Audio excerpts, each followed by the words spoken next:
Haay hordoftoota keenya jirra jirtu nagaa keessanii nageenyi waaqayyoon bakka jirtanitti isiniif haa baay'atu hordoftoota koo biyya keessa biyya alaa jirtanii akkam jirtu nagaadha anis jira nagaa malee har'a wanti dasna jedhee wayidha jechuudha sapiraayiziin isin godha jechuudha maalidha seetanii bishaan galfannee jechuudhaan argitanii hundi bishaan galfannee birri 10,000 inyaan nu hin dhugnu jennee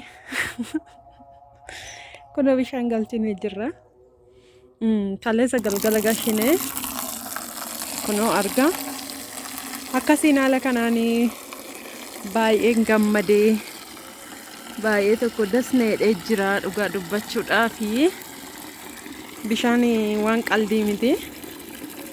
Bishaan waraabuun goodaa deemanii baay'ee nama wanni ta'a jechuudha. Nama dadhabsiisa. Orofaa eegdanii fa'a safara kana fa'a bishaan iddoon lama jira. Isa bakka taraa eegdanii waraabdu. Baay'ee tokko nama jibbisiisa. Isa biraan immoo jeerikaana dugdatti baachuun baay'ee tokko nama jibbisiisa jechuudha. Akkasiin haala kanaanii bishaan galfannee jechuudha. Kaleessa galgala waan ta'eef hansin waraabuu dhiisee har'a immoo akka tasaa ta'e bishaan dhufteerti. Kaleessuma galfannee har'a bishaan dhufte jechuudha. Guyyaa lamaanis sadiinis hin dhufti. Na galata waaqayyoo karaa keellaan jiraane bishaan sirriitti dhufti karaa keellaa shawaa meedaadha malee kan bishaan hin jirre.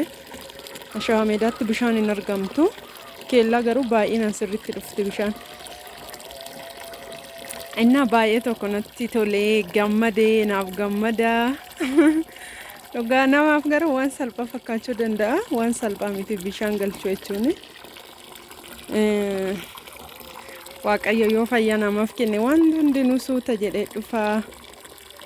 Waaqayyo qofti jaalala qofa namaaf haa kennuun isiniin jedhaa baay'ee tokko natti gammadee.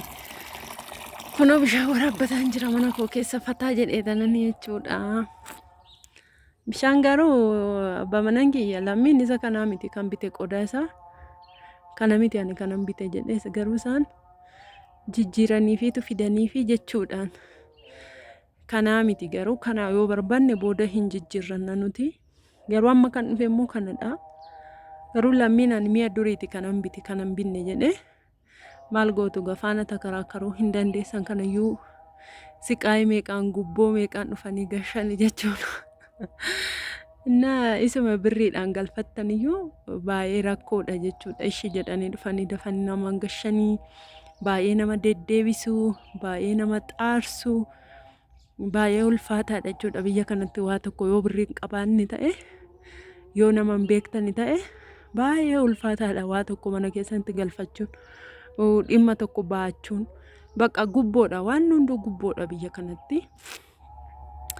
Inna maarree bishaan birqiidhaayi bishaan galfachuun birqiidhaayi jechuu dandeessu warri beektan immoo hin beektu akkaataasa akkamittiin akka galu mama kana marakkisu bishaan galfachuun waan salphaa miti baay'ee ulfaataadha.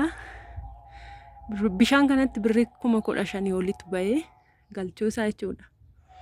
Na baay'een tokkoon gammadee dhugaa dubbachuuf naaf gammadaa. Baay'een gammadee isiniin jedha.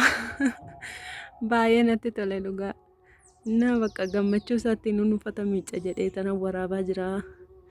Akka tuubboon isaa qulqullaa'uuf jechuudha la orofaan ta'e qaba raammoo isinitti fakkaatiin kun.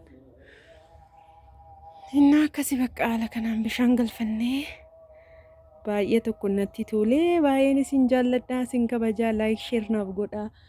Warri gammaddan baga gammaddee koongiraashinaan jedha. Bara haaraa irratti waan haaraa gashine kunoo. Na bara haaraa irratti waan haaraa gashine. Isinis bara haaraa irratti waan haaraa argaa waan haaraa hojjedhaa waan haaraa iji keessa waan yaaddan argattanii akka keessi keessan gammadu waan hawwitan argattanii akka keessi keessan akka kootti gammadu hawwiin isiniif qabaa isiniifan baay'ee gammadaa. Ciao isiniin jedha warri maatiin taane subscribe godhaa like share godhaa akkana ni gammadee naaf gammadaan baay'een isin jaalladha isin kabaja bye bye.